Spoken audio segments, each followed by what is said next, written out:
Magandang araw po sa inyong lahat. Sa araw na ito, mapapakinggan po natin ang kwento ng may 18 taong gulang na binatang si Ariston. Makikilala niya ang isang lalaking palaboy na babago sa diskarte niya sa buhay. Kasabay ng pagbabalik ng palaboy sa kanilang baryo, ang pamiminsala rin ng kampon ng kadiliman. Ano kaya ang lihim na matutuklasan ni Ariston tungkol sa pagkatao ng lalaking palaboy? Magtagumpay kaya siya laban sa puwersa ng kadiliman? Sama-sama po nating pakinggan ang buhay at pakikipagsapalaran ni Ariston kasama ang antingerong palaboy sa Negros. Ngunit bago po ang lahat, mga idol, huwag po nating kalimutang mag-subscribe at i-hit ang notification bell sa aking YouTube channel na The Voice Addict at Apong Isaak para sa mas marami pang makapigil hininga na kwentong aswang at katatakutan mula sa mundo ng kababalaghan. Umpisahan na po natin ang kwento. Sige! Hawakan niyo mabuti ang mga kamay ng palaboy na yan! Sandali lang, Drigo. Ako ang unang sasapak sa lalaking yan. Teka muna, Pedro. Ako ang unang nakakita sa kanya, di ba? Kaya sa akin siya unang magbabayad. Huwag! Maawa kayo! Ano bang kasalanan ko sa inyo? Nagtatanong ka pa? Ikaw ang kumuha ng manok ni Drigo, di ba? Nagkakamali kayo sa mga ibinibintang nyo sa akin. Hindi ko kinuha ang manok nyo. Sinungaling! Lumang style na yan. Nagpapalusot ka lang eh. Wala talaga akong kinuha. Huwag ka lang tumanggi. Aminin mo na, palaboy, para hindi ka na masaktan. Wala talaga akong alam sa mga ibinibintang nyo. Kaya't pakawalan nyo na ako. Nakikiusap ako. Ang dapat sa mga kagaya mo, pinapatay dahil salot ka. Magmula nang dumating ka sa lugar namin, sunod-sunod na mga namatay sa baryo namin. Marahil, bukod sa magnanakaw ka, isa ka ring aswang. Wala kayong sapat na batayan sa mga ibinibintang nyo sa akin. Matigas ka? Sige, tignan ko lang kung magmamatigas ka pa sa gagawin namin sa'yo. Mula naman sa kinaroroonan ng may 18 taong gulang na binatang si Ariston, naririnig niya kung ano ang mga sinasabi ng magkaibigan sa lalaking palaboy na si Mang Ebreo. Habang nagpupumiglas ito mula sa pagkakahawak sa tigkabilaang braso ng 2 lalaki na kasama nina Pedro at Drigo. Hindi na halos nagulat si Ariston dahil madalas niyang nakikita ang mga ito na pinag-iinitan ang lalaking palaboy.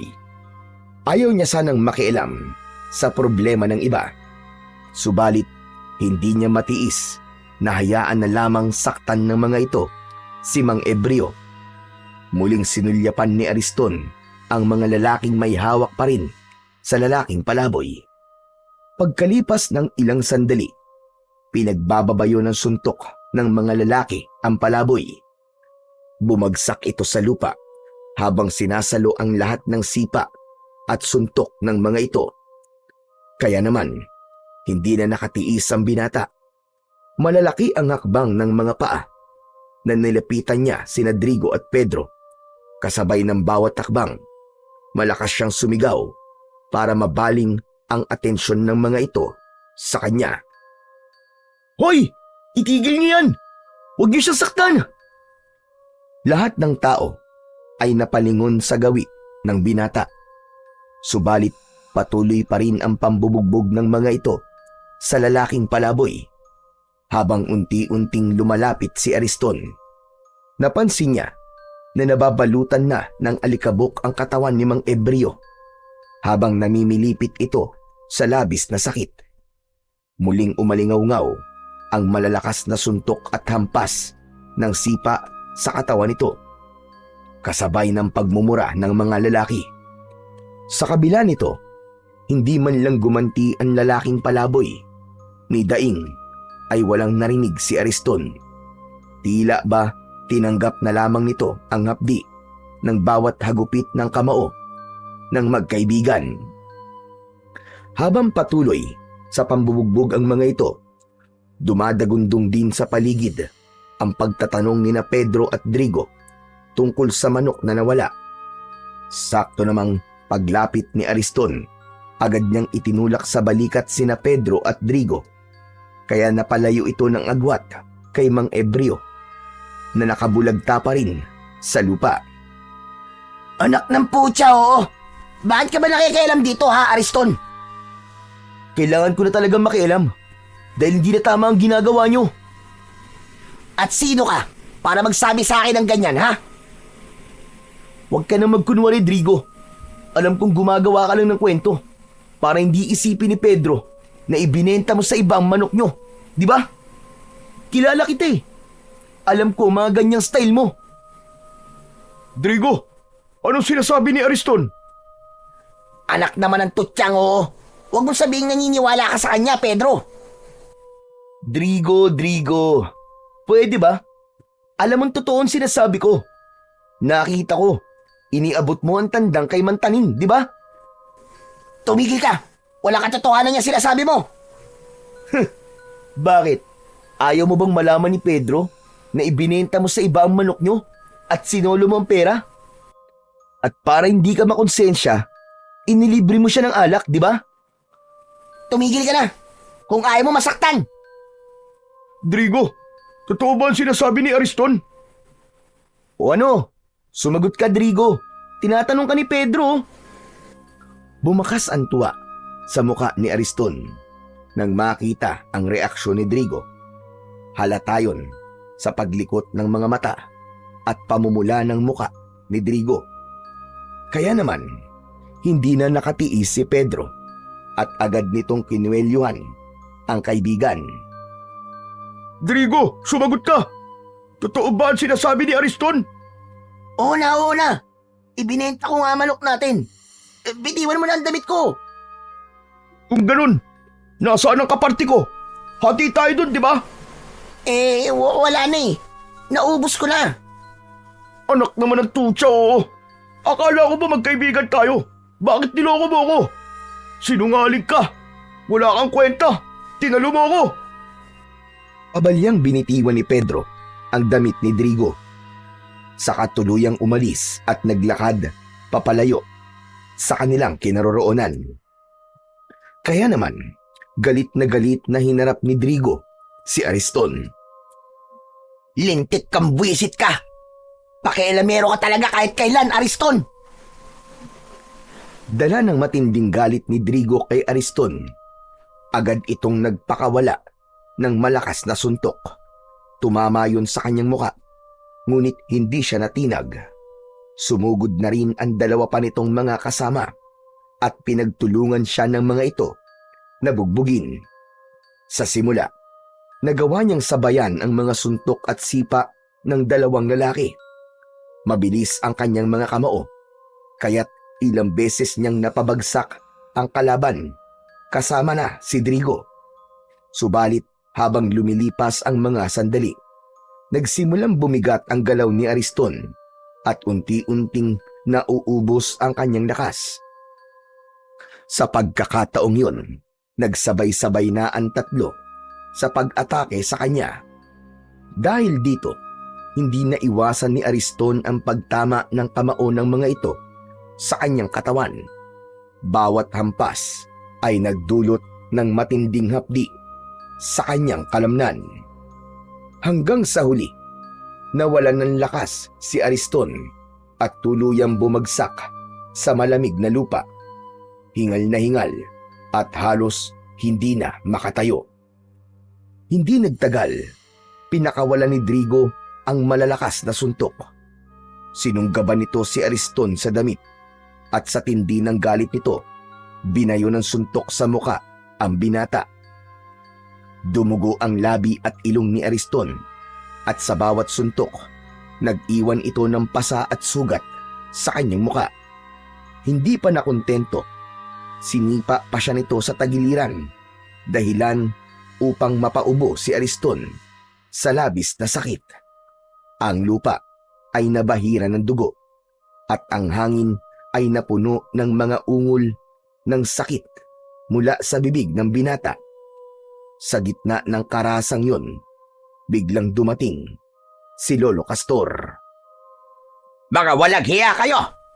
Anong ginawa niyo sa apo ko? Huwag kang makialam dito, tanda. Baka ikaw naman ang samain sa akin. Bakit hindi ako makikialam? Pinapatay mo lang ang apo ko, buwisit ka! Lolo Castor, lumayo po kayo sa kanya. Huwag po kayong lalapit. Pambihira ka naman, Ariston. Ano ba nangyari? Inawat ko lang po sila eh. Umawat daw. Yung apo nyo, pakialamero yan. Lintik yan. Sinira ang diskarte ko. Nalaman tuloy ni Pedro na ibinenta ko manok namin. Kasalanan mo naman palang lintik ka. Anong kasalanan ng apo ko sa'yo? Anong dahilan? At binugbog mo ang apo ko, Drigo? Ibinuking niya ako eh. Kasalanan niya. Siguro naman, magtatandala ang apo mong inutil, tanda. Ikaw ang dapat na magtanda. Pagsisisihan mo, ang ginawa mo pananakit sa apo ko, hayop ka. Tandaan mo yan. Huwag mo nga akong tinatakot sa pagbabanta mo. Anong magagawa mo, ha? Isa ka lang matanda at wala lang silbi. Matandang hukluban. Ah, ganun pala, ha? Sige. Tatandaan ko mga sinabi mo. Pero ito tatandaan mo, Drigo. Sa oras na saktan mo uli ang apo ko, makikita mo, pagsisisihan mo, na nabuhay ka pa. Dahil ako mismong makakalaban mo. Ako ang pakinggan mo, tanda. Dahil sa oras na makialam ka ulit sa akin at ang hambog mong apo, sinasabi ko sa inyo, ako mismo ang magpapalaya sa inyo sa baryong ito. Tandaan nyo yan! Kitang-kita ni Ariston ang panginginig sa nakadurong daliri ni Drigo dahil sa labis na galit. Kaya naman, bumundo lang kaba sa kanyang dibdib. Nag-aalala siya na baka totohanin ni Drigo ang banta. Pagkatapos nito, tahimik na umalis at naglakad si Drigo papalayo sa kanilang kinaroroonan.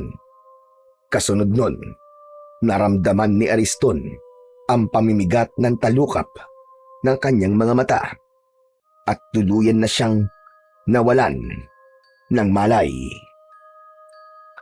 Sa muling pagbabalik ng malay ni Ariston, ay naramdaman niya ang maligamgam na tubig na dumadampi sa kanyang balat.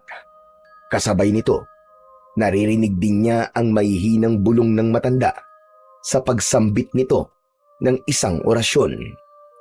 Kahit nakapikit si Ariston, batid niya na ang ingay na nasa tabi niya ay nagmumula sa mga garapon na madalas gamitin ni Lolo Castor sa panggagamot. Maya-maya pa ay narinig niya na nagsalita si Lolo Castor. Bumagog ka na dyan, apo.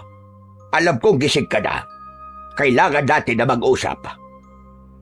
Nang marinig ni Ariston ang sinabi ni Lolo Castor, dahan-dahan niyang iminulat ang kanyang mga mata. Alam niyang pag-uusapan nila ang tungkol sa nangyari sa kanya. Kaya naman, dahan-dahan siyang bumangon. Si Lolo Castor naman ay tumayo at lumapit sa bintana. Bigla naman ang pagguhit ng pananakit sa kanyang katawan, kasabay ng pamimigat ng kanyang labi at panginginig ng kanyang mga braso. Sa puntong yun, nagsalita si Lolo Castor. Hindi ba't kabilib-bilin ako sa'yo na huwag kang makikialam sa buhay ng iba, lalo na sa buhay ng palaboy na yon? Pasensya na po kayo, Lolo. Kaya lang, hindi ko po talaga matiis na hindi makialam sa ginagawa nila eh. Makakapatay na po sila ng tao eh. Aba, ano naman ngayon kung makapatay sila? Ano ang pakialam mo sa buhay nila? Tignan mo nga ngayon kung ano nangyari sa'yo. Mabuti na lamang at dumating ako. Dahil kung hindi, baka pinaglalamayan ka na ngayon. Pasensya na po talaga kayo, Lolo. Hindi na po mauulit. talagang hindi na mauulit. Dahil sa oras na malaman ko na nakikialam ka na naman sa buhay ng ibang tao, ilalayo talaga kita. Ipapadala kita sa probinsya ng nanay mo. Pangako po, Lolo Castor. Hindi na po mauulit.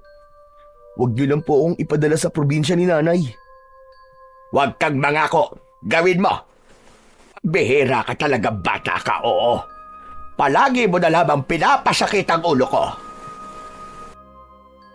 Tuluyan ng napatungo ng muka si Ariston. Wala siyang masabi.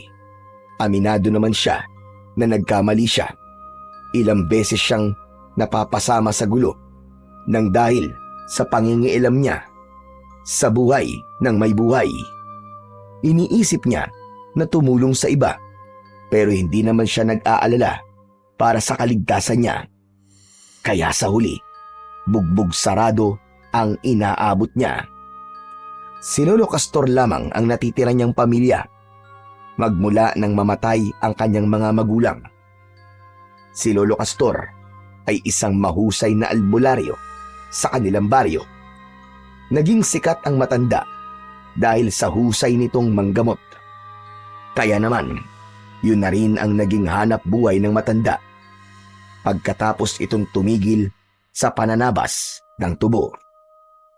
Teka, sandali lamang, Ariston. Bakit ba madalas mong ipinagtatanggol si Ebreo? Ano ba ang meron? At handa ka magbuwis ng buhay para sa kanya? Hindi niyo po ba nakikita? Nakakaawa po ang itsura niya. Wala pong pamilya na magtatanggol sa kanya. Hindi ko po talaga kayang makitang may sinasaktan sa harapan ko, Lolo. Ewan ko ba? Hay nako, pambihira ka talaga, Ariston. Hanggang maaga pa, itigil mo na ang pagtulong sa iba. Itigil mo ang ugaling yan. Baka ikapahamak mo yan at pagsisihan mo sa bandang huli. Isa pa, tutulong ka na lang din naman. Doon pa, sa nasisiraan na ng ulo. Ano po ba nangyari kay Mang Embryo, Lolo Castor? 17 taon na ang nakakalipas nang maganap ang pagsalakay ng mga pirata at rebelde sa lugar natin. Kinuha nila ang mga babae sa baryo.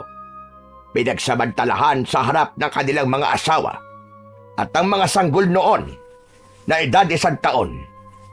Pinatay ng mga tulisan sa pamamagitan ng pag-aagi sa mga ito sa ere at pagkatapos ay sasambutin ng kanilang itak. Lahat ng yon ay nasaksihan ni Embryo.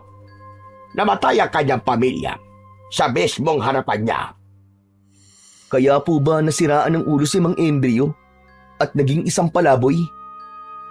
Hindi yun ang naging dahilan kung bakit naging palaboy si Embryo. Hindi niya kinaya ang sakit nang mawalan siya ng pamilya. Kaya umalis siya sa baryo natin. Pero pagkalipas ng ilang taon, bumalik siya. Ganyan na ang kilos niya. Ang sabi marahil daw ay kinuha ng engkanto si Embryo. Kaya't nagkaganya ang buhay niya. Kaya naman, nakikiusap ako sa iyo, Apo. Abay, mag-iingat ka sa kanya. Dahil hindi natin sigurado kung sino nga ba talaga ang Embryo na bumalik sa lugar natin. Ang mga engkanto ay kilala sa kakayahan na manguha ng katawan ng mga tao para sila ang pumalik. Pero sa tingin ko naman po ay mabuti po siyang tao. Naiintindihan ko na po ngayon kung bakit po siya nagkaganon. Nakakaawa naman po palang sinapit niya. Walang puwang ang awa sa kanya, Apo. Basta iwasan mo ang Embryo na yon. Bakit ko naman po siya iiwasan, Lolo Castor? Hindi po ba't mas dapat po siyang lapitan at kaawaan?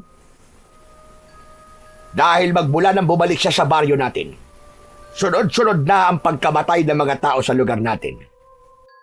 May minsan na natatagpuan sa kakauyan, wakwak ang tiyan at nagkalat ang laman loob sa lupa. Hanggang ang iba naman ay nagkakasakit. Tinutubuan ng malalang sugat sa katawan. Pagkatapos ay nilalabasan ng kung ano-anong mga insekto sa sugat. Lahat ng yun ay nangyari magmula nang bumalik si Embryo. Wala pong sapat na batayan para ibintang sa kanya ang mga nangyayari sa baryo natin. Parang napaka-imposible naman yata ang sinasabi niyo tungkol sa kanya, Lolo. Posible lahat ng mga sinabi ko tungkol sa kanya. Kadalasan ng mga nilalang na nagtatago sa dilim ay magagaling magpanggap at magkunwari. Baka hindi mo alam, ay nasa tabi-tabi lang sila at handa nang umatake sa oras na magkaroon ng pagkakataon. Pasensya na, Lolo. Pero hindi po talaga ako naniniwalang magagawa yun ng mga Ebreo. Isa pa, magaan po talaga ang loob ko sa kanya eh. Dahil naaawa po ako sa kalagayan niya. Maniwala ka, Apo. Hinala ng mga tao. Aswang ang lalaking palaboy na yon. Hindi magtatagal at malalantad din sa lahat ang totoo niyang pagkatao. Nakalimutan niyo na po ba, Lo? Na kapag walang sapat na batayan at patunay sa lahat ng hinala, hindi tayo maaaring manghusga ng kapwa. Alam ko naman yun, Apo. Pero iba si Ebreo. Kahit sundan mo pa siya, makikita mo. Lalabas din ang totoo niyang pagkatao. Sa sinabing yun ni Lolo Castor, isang plano ang nabuo sa isip ni Ariston. Sa isip niya ay susundan niya si Mang Ebreo para malaman kung may katotohanan ba ang sinasabi ni Lolo Castor. Isang malalim na buntong hininga ang pinakawalan ni Ariston. Hindi na siya nagtanong pa sa matanda. Maya-maya pa ay muling nagsalita ang matanda. Hala, sige na. Bumangon ka na dyan. Basta mga biling ko sa'yo, huwag mong kalilimutan nang hindi ako nag-aalala sa'yo, iho. Huwag na po kayo mag-alala, Lolo Castor. Hindi ko na po kayo bibigyan ng sakit ng ulo. Pangako po. Abay, dapat lang. Baka yan pa maging dahilan ng maaga kong kamatayan. Masakit din naman sa ulo yung palaging nagsasaway sa'yo. At saka hindi ka na bata, Ariston. Hala, sige na. Bumangon ka na dyan at magtrabaho ka na. Total naman magaling na ang sugat mo at nalagyan ko na yan ng gamot. Teka, saan naman po pala kayo pupunta at bihis na bihis po kayo? Magtutungo ako sa kabilang baryo. Meron akong pasyente roon. Kaya naman bahala ka na muna rito. Yung mga ibiniling ko sa'yo, wag mong kalilimutan. Hindi na hinintay ni Lolo Castor na sumagot pa si Ariston. Agad itong umalis sa kanyang harapan at naglakad palabas ng kanyang silid. Pagkalipas ng ilang sandali, narinig niya ang pagbukas ng pinto sa labas. Kasunod ng mahinang yabag ng paa nito, papalayo sa kanilang bahay. Kaya naman, nang kumalat ang nakakabinging katahimikan sa loob ng kanyang kwarto, saka lamang niya naisip ang tungkol kay Mang Ebreo. Bigla niyang naalala na nasaktan din ito mula sa pambubugbog ni na Pedro at Drigo. Nang mga sandaling yon ay naramdaman niya ulit ang pananakit ng kanyang binti, ngunit nailalakad niya na ito ng bahagya. Talagang maaasahan si Lolo Castor pagdating sa panggagamot. Kaya naman, hindi nakapagtataka na marami na ang nagtitiwalang magpagamot sa matanda. Pagkalipas ng ilang araw, matapos siyang bugbugin ni Drigo at ng mga kasama nito, bumalik na si Ariston sa nakasanayan niyang gawain. Kagaya ng dati, nagsimula siyang magtrabaho sa tubuhan ni Kaloy. Banayad ang hagod ng kanyang itak habang tinatabas ang mga tubo, nang bigla niyang naramdaman na bahagyang lumalamig ang ihip ng hangin. Saka lamang niya napansin na malapit na palang dumilim ang paligid. Kaya naman, nagpasya si Ariston na lisanin ang lugar na yon. Pagkaraan ng ilang sandali, habang tinatahak niya ang daan pauwi sa kanilang bahay, bigla niyang naalala si Mang Ebreo. Ilang araw na rin ang lumipas, pero hindi ko na nakikita si Mang Ebreo. Nasaan na kaya siya ngayon? Ano na kayang kalagayan niya? Tumigil sa paglalakad si Ariston nang makasalubong niya si Drigo. Nakatungo ang mukha nito at balot ng balabal ang buo nitong katawan. napakunot ang kanyang noo, kaya napatitig siya sa muka ng binata. Napansin niya kagad ang mga sugat nito sa balat. Nagtutubig yun at namamaga. Hindi siya maaaring magkamali. Sakit yun ng mga taong dinadapuan ng peste o salot na sakit sa kanilang lugar. Kaya naman, bigla niya itong nilapitan at hinawakan ang mga kamay nito. Drigo, sandali lang. Ano nangyari sa balat mo? Hinablot nito ang braso mula sa pagkakahawak ni Ariston. Pagkatapos ay tinignan siya nito ng matalim. Dinuro siya nito sa kanyang muka habang nanginginig sa galit. Wag mo akong hahawakan, Ariston, ha? Ang hayop na palaboy na yun. Tignan mo ang ginawa niya sa akin. Ha? Sandali, anong ibig mo sabihin, Drigo? Si Mang Ebreo ang may gawa nito sa akin, Ariston. Sigurado ko na binarang niya ako para makaganti siya sa akin. Hahanapin ko talaga siya. Pagbabayaran niya to, umanda siya sa akin. Teka, sandali lang. Sa tingin ko hindi niya kasalanan kung bakit nangyari yan sa'yo. Dati na may ganyan na sakit na kumakalat sa baryo natin, di ba? Kaya huwag ka magpadalos-dalos ng desisyon. Hindi ako tanga, Ariston. Siya lamang ang gagawa nito sa akin. Alam ko, mambabarang ang hayop na yon. Papatayin ko siya. Isinusumpa ko. Nahahanapin ko siya kahit saan pa siyang lupalok magtago. Kaya kung alam mo kung nasan si Mang Ebreo, ang mabuti pa sabihin mo na. Drigo, kahit alam ko pa kung saan siya nagtatago, wala kang maaasahan na tulong mula sa akin. Kaya makakaalis ka na. Hanapin mo siya na mag-isa kung gusto mo. Siguro magkasabwat kayong dalawa, no? Kaya mo siya pinagtatakpan. Kung ganun, si Lolo Castor ang tatanungin ko. At sa oras na hindi niya gawin na sinasabi ko, ang lolo mo ang papatayin ko. Tandaan mo yan. Sabay alis ni Drigo sa kanyang harapan. Sinubukan ni Ariston na pigilin ito, ngunit ang balabal nito ang nahawakan niya. Kaya naman, natanggal ang pagkakabalot nun sa katawan ni Drigo. Lumantad sa paningin ni Ariston ang nakakadiring itsura ng buong katawan ni Drigo, kasunod ng pag-alingasaw ng masangsang na amoy mula sa katawan nito. Sa pagkakataong yun, pareho silang natigilan. Kitang-kita ni Ariston ang mga sugat sa balat nito, namamaga at nagtutubig.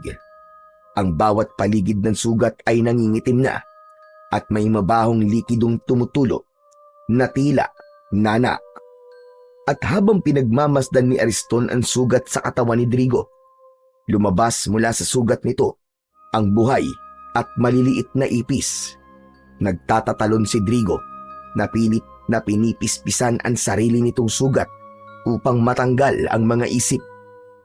Gusto niyang masuka, ngunit mas nangibabaw ang pag-aalala niya sa mga nakikita. Sa kabila ng sakit na nararamdaman ni Drigo, pilit nitong piniga ang sugat. Hindi halos magawang tignan ni Ariston ang mga nangyayari sa kanyang kaharap. Gusto niya itong lapitan, gusto niyang tulungan, ngunit ibinilin sa kanya ni Lolo Castor na kapag nakaharap niya ang mga taong may ganong kondisyon, ay huwag niyang hahawakan ang mga yon. Dahil sa oras na mahawakan niya ang sugat nito, mahahawa siya ng sakit ng taong nagtataglay ng ganong klaseng karamdaman. Kaya naman, nanlalaki ang kanyang mga mata habang nakatingin lamang sa lalaki. Bumakas sa muka ni Drigo ang labis na paghihirap. Maputla, pawis na pawis, at halos mapunit ang labi sa kakakagat dahil sa kirot. Ang bawat hininga nito ay mabilis na parang pagod. Naluluha ang mga mata dahil sa takot sa mga ipis. Sa katahimikan ng kakauyan, ang daing at ungol ni Drigo ang kanyang naririnig. Isang nakapangingilabot na eksena ng isang taong winawasak, hindi lamang ng sugat, kundi ng karumihan at kasindak-sindak na paghihirap mula sa mambabarang. Kung nangyayari yan sa'yo, Drigo, bakit hindi ka magpagamot kay Lolo Castor? Imbis na paghihiganti ang isipin mo, unahin mo muna magpagamot. Huwag ka na magkunwari na nag-aalala ka sa akin, Ariston. Tigilan mo ako. Drigo, hindi ako nagkukunwari. Totoo na nag-aalala ako sa kalagayan mo ngayon. At si Lolo Castor lang ang makakatulong sa'yo. Wala nang iba. Pagkatapos kong bantaan ng buhay ni Lolo Castor, sasabihin mong sa kanya ako magpagamot. Hindi ko yung gagawin. Ang dapat nito, patayin ang bumarang sa akin. Yun lang ang tanging paraan. Pagkasabi nun ni Drigo, dinampot na nito ang balabal na nahulog sa lupa. Kaya nakita ni Ariston ang panginginig sa mga kamay ng binata. Nang mahawakan nito ang balabal, ay mabilis nitong ibinalot sa kanyang katawan at umalis sa lugar na yon. Nahabol na lamang ng tingin ni Ariston ang nagmamadaling si Drigo. Pagkatapos ng mga nangyari kay Drigo, parang gusto na rin niyang maniwala na si Mang Ebreo ang may kagagawa nun. Kaya naman, mas tumindi ang pagnanais niya na sundan ang lalaking palaboy. Nang mawala sa kanyang paningin si Drigo, malungkot na naglakad si Ariston pauwi sa kanilang bahay. Habang tinatahak niya ang daan papunta sa kanilang kubo, ay hindi sinasadya na nakita niya si Mang Ebreo. Papunta rin ito sa madilim na bahagi ng kakauyan. Nagtataka na napatago sa likod ng puno si Ariston. Ito na ang tamang pagkakataon para sundan siya. Gusto kong malaman kung may katotohanan ba ang sinasabi ni Drigo at ni Lolo tungkol sa kanya. Tumingala muna si Ariston sa langit at nakita niya na malapit ng dumilim. Ngunit yun na ang pagkakataon na pinakahinihintay niya. Ang sundan si Mang Ebreo at alamin kung ano ang katotohanan. Pinagmasdan ng binata ang kanyang itak. Sa kadahan-dahan na naglakad pasunod sa matandang lalaki.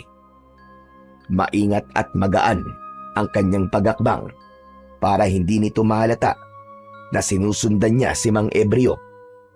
Lumipas ang ilang minutong paglalakad. Nakarating sila sa kabilang baryo.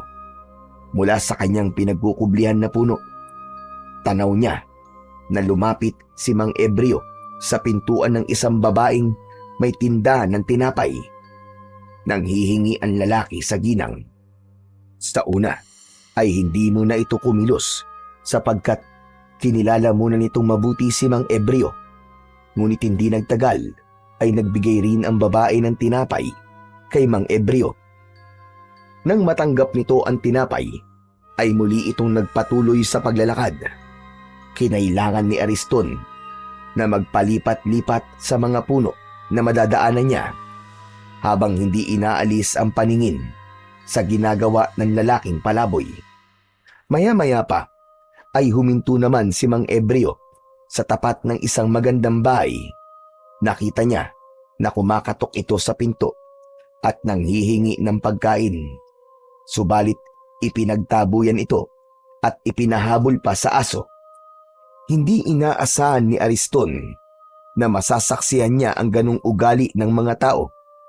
Kahit may ilang nag-abot ng tinapay o kanin kay Mang Ebreo, meron pa rin na mga taong may masasamang pag-uugali.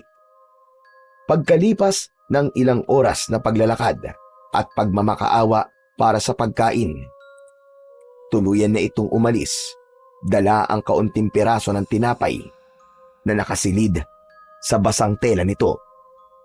Bawat bahay na nagbibigay rito ng pagkain ay nakikita ni Ariston na nilalagyan ng marka ang bawat dingding o pinto gamit ang palawit ng kwintas nito.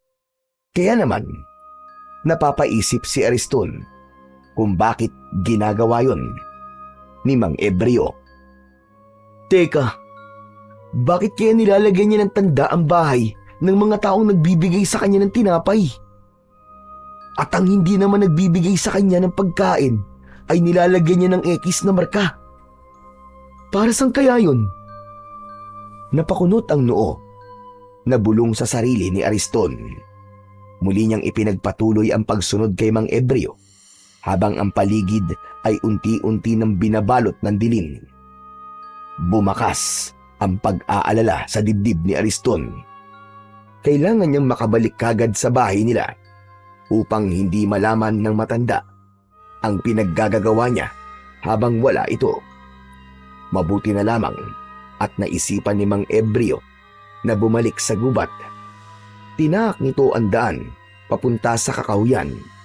Maya-maya pa ay tumigil ito sa paglalakad.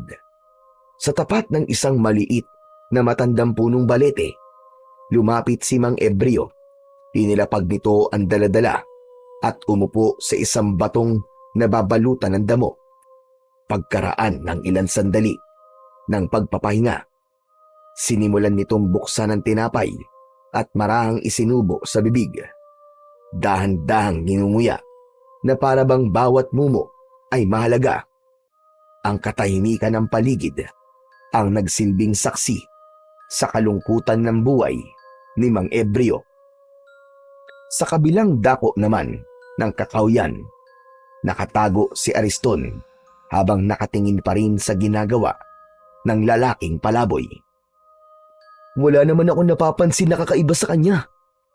Kawawa pa nga ang kalagayan niya dahil sa ilang oras sa paglalakad niya, isang balot lamang ng tinapay ang nakuha niya at wala pang tubig.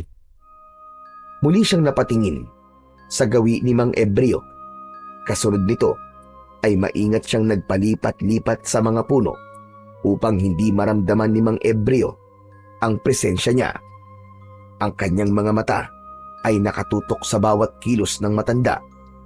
Pinagmamasdan kung saan ito tutungo o anong lihim ang maaaring malaman niya rito. Tanging ang liwanag lamang ng sikat ng buwan ang tanglaw niya sa paligid. Naaalala niya na malapit ng sumikat ang kinatatakutan na pulang buwan. Yun ang hudyat ng muling pagkabuhay ng pinakamalakas na aswang. Ayon yun sa kwento ni Lolo Castor. Habang abala siya sa pag-iisip, ay napatungo siya at muling napasulyap sa gawi ni Mang Ebreo. Ngunit nanlaki ang kanyang mga mata. Nawala bigla ang matandang lalaki sa kinauupuan nitong bato. Hala! Nawala siya! Pambihira naman, oo! Nasaan si Mang Ebreo? Saan kaya siya nagpunta? Inilinga ni Ariston ang kanyang paningin sa buong paligid. Ngunit wala na talaga ang lalaking palaboy. Kaya naman, napilitan siyang lumabas sa kanyang pinagtataguan. Naglakad siya papalapit sa bato na inuupuan ni Mang Ebreo. Ang bilis naman niyang mawala. Pambihira! Akma na sanang paalis sa tapat ng puno ng balete si Ariston nang bigla siyang nakarinig ng mahinang pag-angil sa kanyang likuran. Biglang may malamig na hangin ang dumampi sa kanyang batok.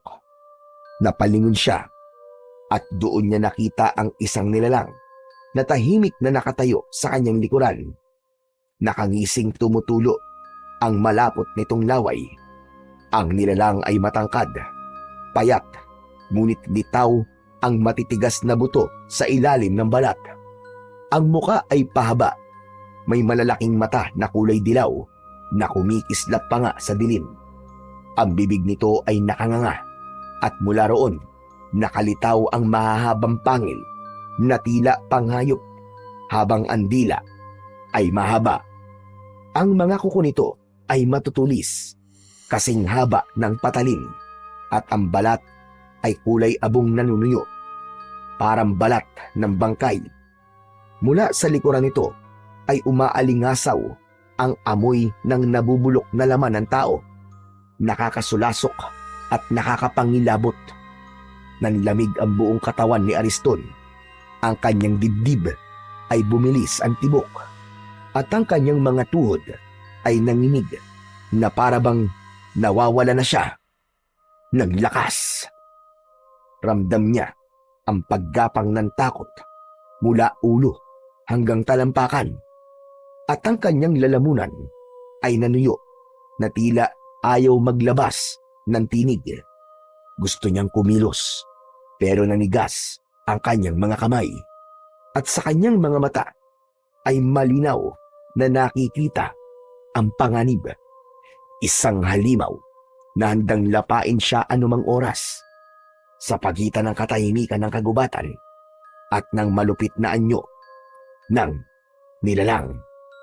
Si Ariston ay natigilan, pinipilit na hanapin ang tapang sa kanyang puso, ngunit ang takot ay lalong lumakas at halos umabot na sa kanyang kaluluwa. Bigla niyang naalala si Mang Ebreo. "Ikaw ba yan, Mang Ebreo? Patawarin niyo po ako kung sinusundan ko po kayo. Huwag niyo po akong sasaktan. Maawa po kayo sa akin." Hindi siya nito pinansin. Sa halip, mas lumaki pa ang pagkakangisi nito. Hindi rin niya inaalis ang paningin sa nilalang. Tila nabibinga siya sa nakakatakot na anyo ng aswang. Tanging ang malakas na pag-angin lamang nito ang gumising sa natutulog niyang katinuan. Panay ang lunok niya ng laway dahil sa nararamdaman na takot.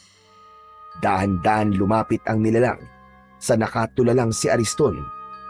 Bago pa siya makagalaw, isinubsob na ng halimaw ang ulo nito sa kanyang balikat. Ramdam na ramdam ni Ariston ang malamig na hininga ng nilalang. Kasunod, ang matinding hapdi ng unti-unting pagbaon ng mahahabang pangil nito sa kanyang laman. Parang mabagal na bangungot ang bawat sandali. Narinig niya ang pagkapunit ng sariling balat at ang biglang pagbulwak ng dugo na dumaloy sa kanyang damit hanggang sa kanyang dibdib. Naramdaman niya ang init ng dugo habang bumababa ito sa kanyang tiyan at tagiliran, at kasabay nun ang nakakapanlumong kirot na tila dumurog sa kanyang kalamnan. Napaluhod sa sakit si Ariston at malakas na napasigaw. Ang kanyang katawan ay nanginginig at ang kanyang mga kamay ay pilit na itinutulak ang bibig ng halimaw. Ngunit mahigpit ang kapit ng aswang. Habang tinutulak niya ang mukha nito, mas lalo lamang bumabaon ang pangil nito. Naramdaman niya na tila may matigas na bagay na naiwan sa kanyang laman. Kasunod nun, dumadaloy ang dugo at naririnig niya ang nakakadiring paglagok ng halimaw. Tila ba umiinom ito ng alak, ngunit ang iniinom nito ay ang mismong buhay at sariwang dugo ni Ariston. Pilit niyang nagpumiglas, hinampas ang katawan ng halimaw, ngunit walang saysay. Ang bawat lagok ng nilalang ay nagdudulot ng panghihina sa kanyang mga tuhod at ang kanyang paningin ay nagsimula ng lumabo. Sa huling sandali ng kanyang lakas, mas malakas na sigaw ang kumawala sa kanyang bibig. "Umalis ka! Demonyo ka! Hindi mo ako mapapatay! Pakawalan mo ako! Pakawalan mo ako!" Isang malakas na suntok ang dumapo mula sa aswang, mula sa kamao ni Ariston. Pumalas ito at binitiwan siya. Bumagsak si Ariston sa lupa, hapong-hapo at duguan, habang ang nilalang ay umatras. Nakatitig pa rin sa kanya, ngunit hindi na muling sumugod. Ang katahimikan ng kagubatan ay muling bumalik. Tanging mga ungol ng sugatan si Ariston at ang pagtulo ng dugo sa lupa ang nanatiling tunog ng gabing yun.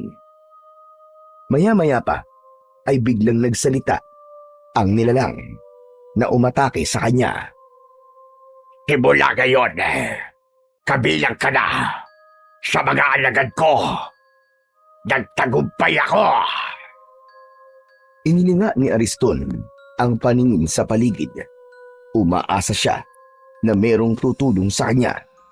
Ngunit ang puno lamang ng balete ang tanging saksi sa mga nangyari sa kanya. Alam niya na ngayon na si Mang Ebreo nga ang aswang na pumapatay sa mga tao. Pagkatapos magsalita ng nilalang, ay umalis ito sa kanyang harapan. Naiwan siyang nakaluhod sa lupa habang nararamdaman ang kakaibang sakit na gumagapang sa buo niyang kalamnan. Nagkikikisay ang kanyang katawan, tumitirik ang kanyang mga mata, at dala ng labis na paghihirap. Napunit niya ang kanyang damit dahil pakiramdam niya ay mainit ang kanyang katawan at tila may lalabas na insekto sa kanyang laman. Sandali pang nagkikikisay ang kanyang katawan, biglang tumulo ang malapot niyang laway. Nagugutom, nauuhaw. Yun ang kanyang nararamdaman ng mga sandaling yun.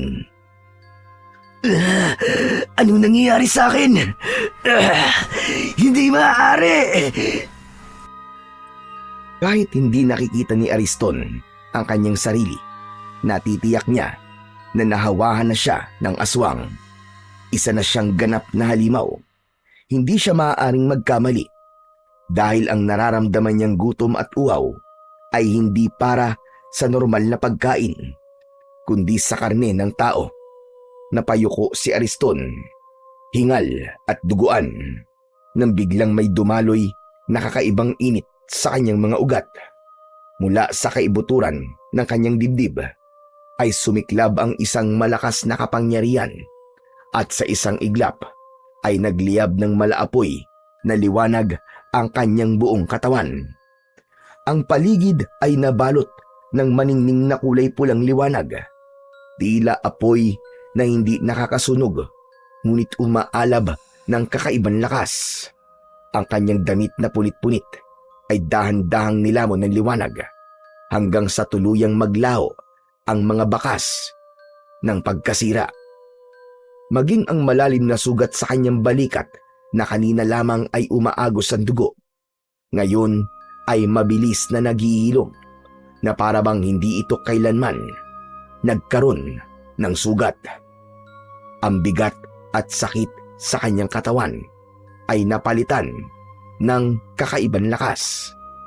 Mabilis, matalim, at umaapaw na enerhiya, tila gumagapang sa kanyang mga ugat.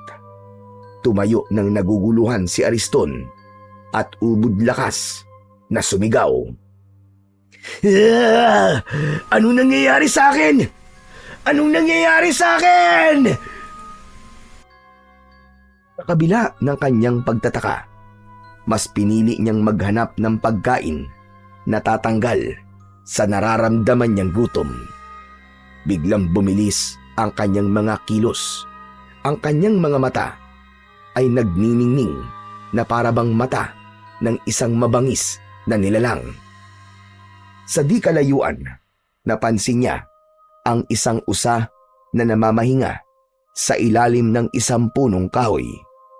Hindi siya nag-atubili. Sa isang kisap mata ay tumalon siya at sinalakay ang hayop na yon. Dala ng matinding gutom at uhaw, mabangis at mabilis na nilapa niya ang usa. Ang kanyang mga kamay ay bumaon sa katawan ng kawawang hayop. Pinunit ang laman at ang dugo nito ay dumikit sa kanyang labi. Ang bawat kagat niya ay mabilis at sabik na sabik. Ang malamig na karne ng usa sa kanyang bibig ay nginuya niya na parang hayop na gutom na gutom. Ang amoy ng sariwang dugo ay tila nagpapalakas palalo sa kanyang katawan, hanggang sa wala nang matira kundi ang duguang katawan ng kawawang usa. Pinagmasdan niya ang kamay na may matutulis na kuko na animo ay mga patalim. Dinilaan ang natirang dugo roon at laman sa palad, hanggang sa para na siyang pusa na nililinisan ang kanyang mga balahibo sa katawan. Pagkaraan pa ng ilang sandali, unti-unti ring naglaho ang liwanag na bumabalot sa kanyang buong katawan. Ang kanyang mga mata ay bumalik na rin sa dati, at ang kanyang hininga ay unti-unting bumagal. Ang dating mabangis na anyo ay napalitan muli ng anyo ng pagiging tao.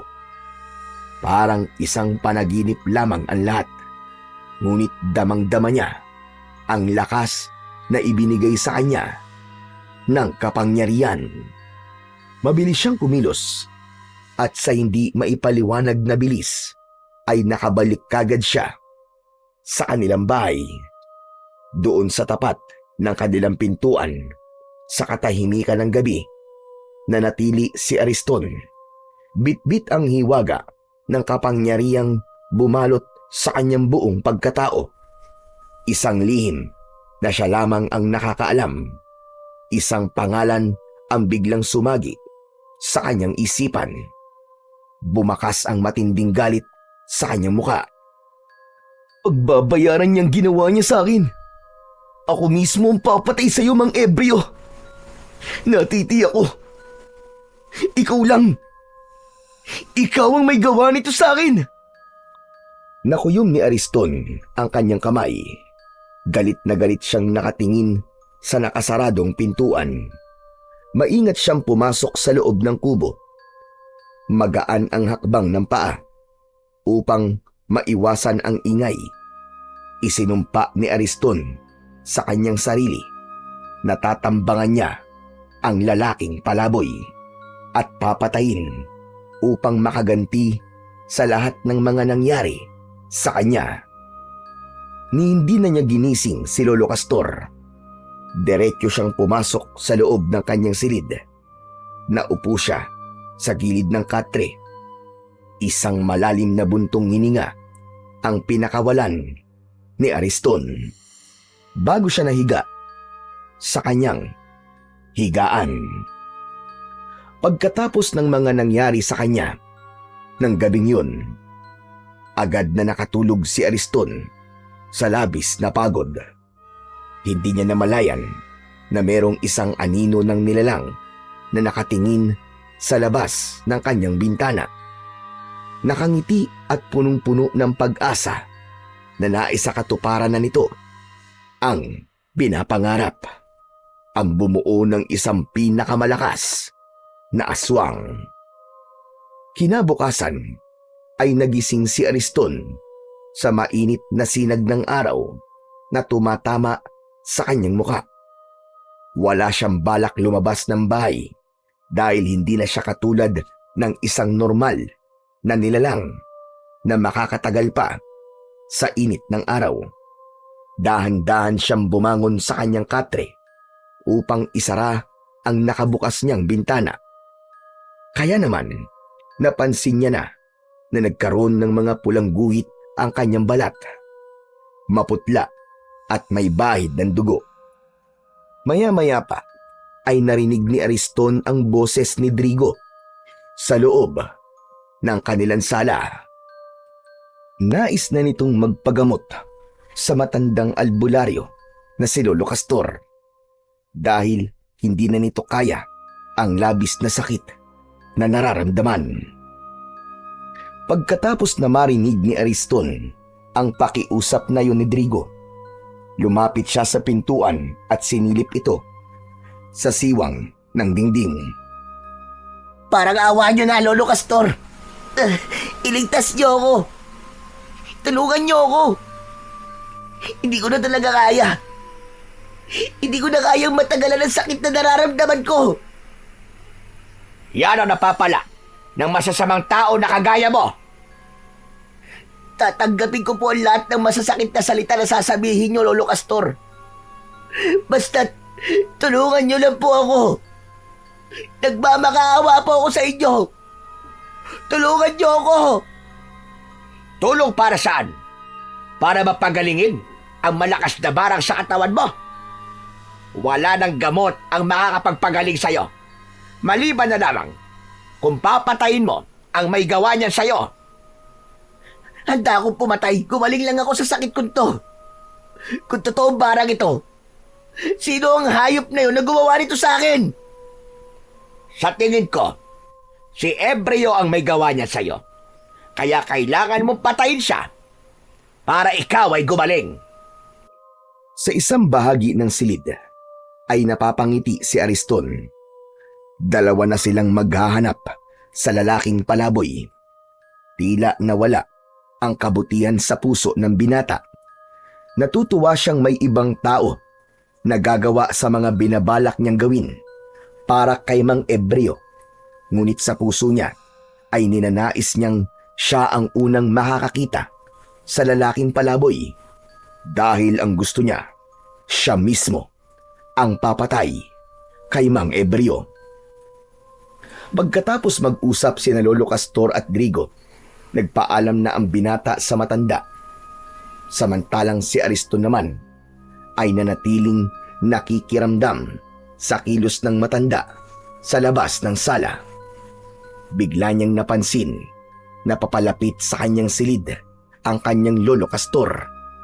Kaya naman, mabilis siyang naghanap ng balabal. Kailangan niyang maitago sa matanda ang kanyang kalagayan. Nang makuha niya ang balabal, ay agad niyang ibinalot yun sa kanyang katawan. Kasunod nito, narinig niya ang boses ng matanda sa labas ng nakasarado niyang pintuan. Apo!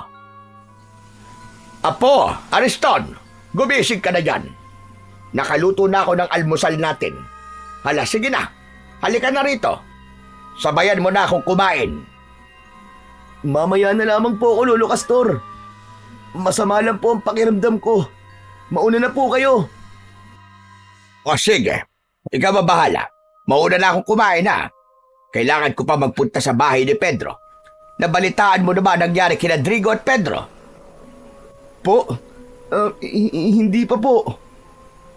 Sagot niya sa tanong ni Lolo Castor. Nagkunwari siyang walang nalalaman tungkol sa nangyayari sa magkaibigan. Tila lampasan ang kanyang tingin at nakikita ang matanda na nakatayo pa rin sa labas ng kanyang silid. Alam mo ba na dinapuan sila ng malubhang karamdaman na para bang isang itim na barang? Si Drigo, humingi siya ng tulong sa akin at alam na niya kung sino ang bumarang sa kanya. Siguro naman maniniwala ka na sa akin. Si Ebreo, ang mambabarang na pumapatay sa mga biktima. Marahil ay naghihiganti siya sa mga taong nanakit sa kanya. Opo, naniniwala po ako sa inyo, Lolo Castor. Narinig ko po kayong nag-uusap kanina ni Drigo. Bumalik ang palaboy na yun para maghasik ng lagim.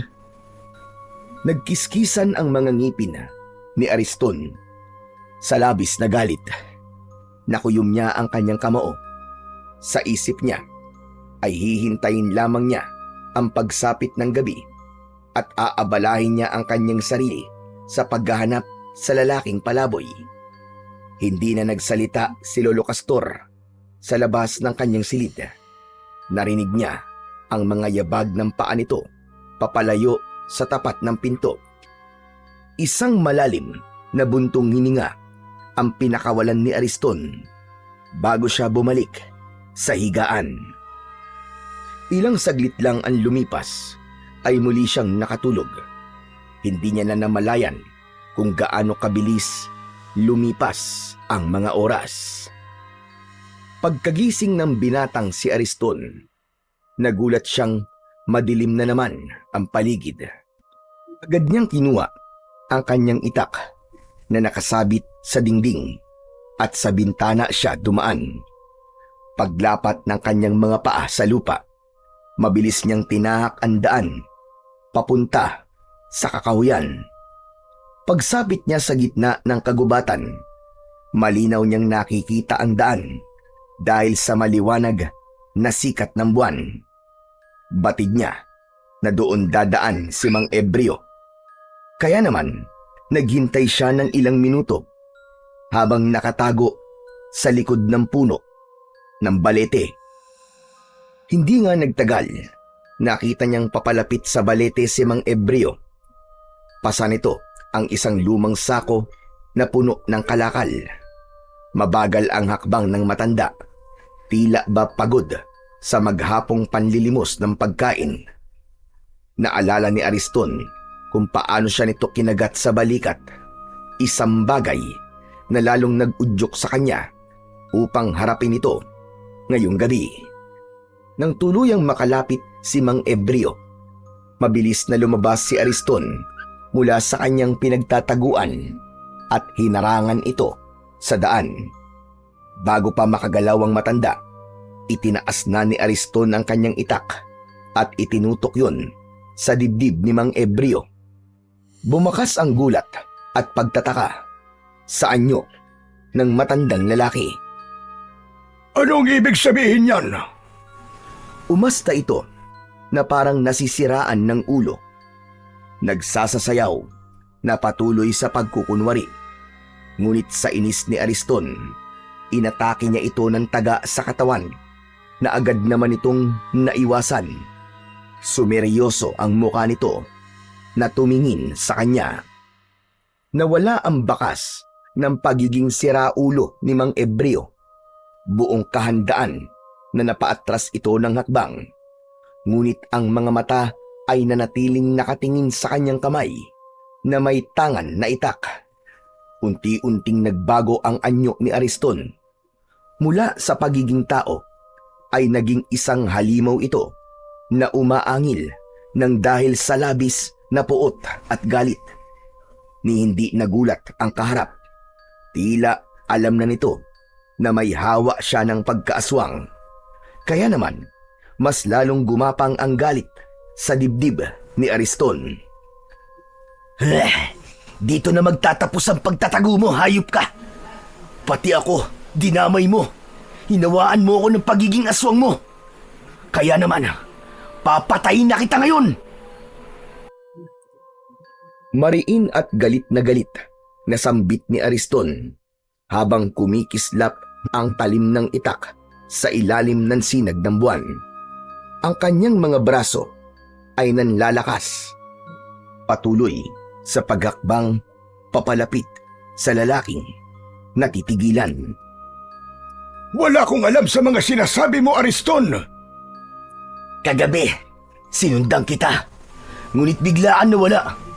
At ang lumitaw ay ang mabangis na nilalang na kumagat sa balikat ko. Kaya nangyari ito sa akin. Alam ko, ikaw yun. Ikaw ang aswang na gumawa nito sa akin. Kaya huwag ka na magkunwari. Dahil bistado na kita. Papatayin talaga kitang hayop ka. Buong lakas na itinaga ni Ariston ang itak sa lalaki. Ngunit nakaiwas ito. Habang patuloy sa pag-atake si Ariston, nagsalita naman si Mang Ebrio. Nagkakamali ka sa inaakala mo. Kagabi, alam ko sinusundan mo ko, pero wala akong ginawang masama sa'yo. Umuwi na ako noon at hindi ko alam ang mga nangyari sa'yo. Maniwala ka, Ariston! Sinungaling ka! Muli niyang inatake ng taga si Mang Ebrio, ngunit mabilis itong nakaiwas. Nagawa siya nitong maitulak. Bumakas sa mukha nito ang pinaghalong pag-aalala at pagtataka. Sa katahimikan ng kakauyan, ang kanilang mga hininga lamang ang naririnig. Sa pagitan ng dalawang nilalang, ang matandang palaboy na puno ng misteryo at ang binatang armado ng tapang. Nagsimula ang sagupaan na magbubunyag sa kanila ng totoo nilang layunin at pagkatao. Ang itak ni Ariston ay walang nagawa sa mabilis na paggalaw ni Mang Ebrio, lalo na nang tinamaan siya ng suntok nito sa kanyang dibdib. Bumagsak siya sa lupa. Habang nakahiga si Ariston sa lupa, mabilis naman na hinubad ni Mang Ebrio ang kwintas nito. Akala niya ay gagamitin yun ng lalaki sa kanya upang patayin siya. Ngunit nagkamali si Ariston. Sa pagtalon ni Mang Ebrio papalapit sa kanyang kinaroroonan, mabilis nitong naisuot ang kwintas sa kanyang leeg at agad na tumayo, papalayo sa kanya. Nagulat si Ariston dahil may kung anong malakas na puwersa ang nagpatigil sa kanyang galit at katawan. Nanatili siyang nakahiga habang nakatingin sa nakatayong si Mang Ebrio. Subalit ang hininga ni Ariston ay mabilis at punong-puno ng pagpupumiglas ang isipan. Ngunit hindi ng kanyang katawan. Anong ginawa mo sa akin? Anong ginawa mo sa akin, hayop ka? Pansamantalang maninigas ang katawan mo sa loob ng 5 minuto. Sapat na yon para mapakinggan mo ang mga sasabihin ko sa'yo. Alisin mo to! Alisin mo to, hayop ka! Alisin mo to! Tinatanggal pansamantala ng kwintas ang pagiging aswang mo at makokontrol mo ang sarili mo. Ngunit bago yon, unti-unti niyang binibigyan ng bisa ang mutya na nakatanim sa balikat mo. Walang kaalam-alam ang nilalang na nagtanim sa'yo ng mutya na isa palang pagkakamali ang ginawa niya sa'yo. Hindi ba't ikaw nga ang may gawa nito sa akin? Ikaw ang kumagat sa balikat ko. Kaya ikaw ang nagkamali. Huwag mo na subukang bilugin pa ang ulo ko. Dahil hindi ako maniniwala sa'yo. Demonyo ka! Patutunayan ko sa'yo na nagsasabi ako ng totoo. Ang kwintas na suot mo ay karapat-dapat para sa'yo. Pagmasdan mo kung paano niyan babaguhin ang anyo mo. Dahil hindi ako masamang nilalang, kagaya ng iniisip mo. Sa ating dalawa, ikaw lang ang totoong aswang. Sa ilalim ng malamlam na sinag ng buwan, hingal at pawis na pawis si Ariston habang pinagmamasdan ang pagliwanag ng suot niyang kwintas. Kanina lamang ay nanlilisik ang kanyang mga mata. Nanginginig ang kanyang mga kamay sa pananabik na mapatay si Mang Ebreo, pati na ang galit na kanyang nararamdaman para rito ay unti-unti ding naglaho. Nagsimulang magbago ang lahat. Mula sa loob ng kanyang dibdib ay unti-unting kumalat ang malamig na enerhiya. Pumapawi sa init ng halimaw na nagkukubli sa kanyang pagkatao. Ang kanyang balat na kanina ay namumula at puno ng tila naglalagablab na ugat ay muling naging payapa at bumalik sa normal na kulay. Ang kanyang mga mata na tila mata ng isang mabangis na hayop ay bumalik sa pagiging mata ng isang tao. Isa-isa ring naglaho ang bakas ng pagiging aswang ng binata. Ang mahahabang kuko ay umurong at ang matutulis na pangil ay lumubog at ang kanyang hininga na kanina ay mabigat at mabangis ay naging banayad at mahinahon.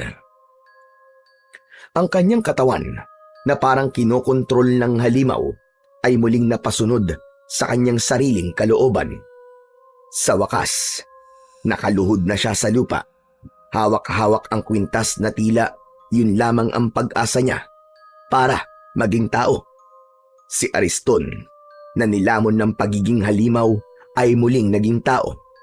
Kalmado, tahimik, at nagtataka kung gaano pa katagal magtatagal ang bisa ng mahiwagang kwintas sa kanyang dibdib. O ano? Siguro naman, makakausap na kita ngayon ng maayos nang hindi pinagbabantaan ng buhay ko. Anong nangyayari sa akin? Mananatili pa rin ang pagiging aswang mo. Ngunit hindi na kagaya kanina na wala kang kontrol. Wala akong kinalaman sa ibinibintang mo sa akin. Hindi ako ang may gawa niyan sa'yo. Hindi ko alam kung dapat ba akong maniwala sa mga sinasabi mo. Handa akong patunayan na hindi ako ang aswang. Ngayon na nalaman ko na ang sikreto mo, ikaw naman ang sumama sa akin para makilala mo kung sino ba talaga ako at kung ano ang totoo kong layunin. Huwag mo na akong linlangin. Ang mga kagaya mo ay hindi dapat pinagkakatiwalaan. Ang layunin mo ay gumanti sa mga taong nanakit sa'yo, di ba? Ikaw ang bumarang kina Pedro at Drigo. Nagkakamali ka, Ariston. Sapagkat hindi ko yun magagawa sa kanila. Mali ang iniisip mo sa akin. Sinundan kita at alam ko kung ano ang mga nakita ko. Alam ko nga na sinundan mo ako kahapon. Kaya alam ko rin na nakita mo ang lahat ng ginawa ko. Kaya paano mo nasabi na ako ang aswang na umatake sa'yo. Sige nga. Biglang natigilan si Ariston. Dahil sa puntong yun, hindi niya nakita ang pagpapalit ng anyo ni Mang Ebreo. Kaya walang sapat na batayan ang mga ibinibintang niya rito. Nagsimula na siyang maguluhan. Alam ko, may bahagi ng pagkatao mo pa rin ang naguguluhan. Sumama ka sa akin at ipapakita ko sa'yo kung sino ba talaga ako. Sa oras na matuklasan mo kung ano ang totoong ginagawa ko, malalaman mo rin ang dahilan kung bakit pinagbibintangan nila ako na isang aswang. Pero, paano mo maipapaliwanag ang mga taong natatagpuan sa kakahuyan habang ikaw ang kanilang itinuturong pumatay sa mga biktima? Hindi sila mga tao, Ariston.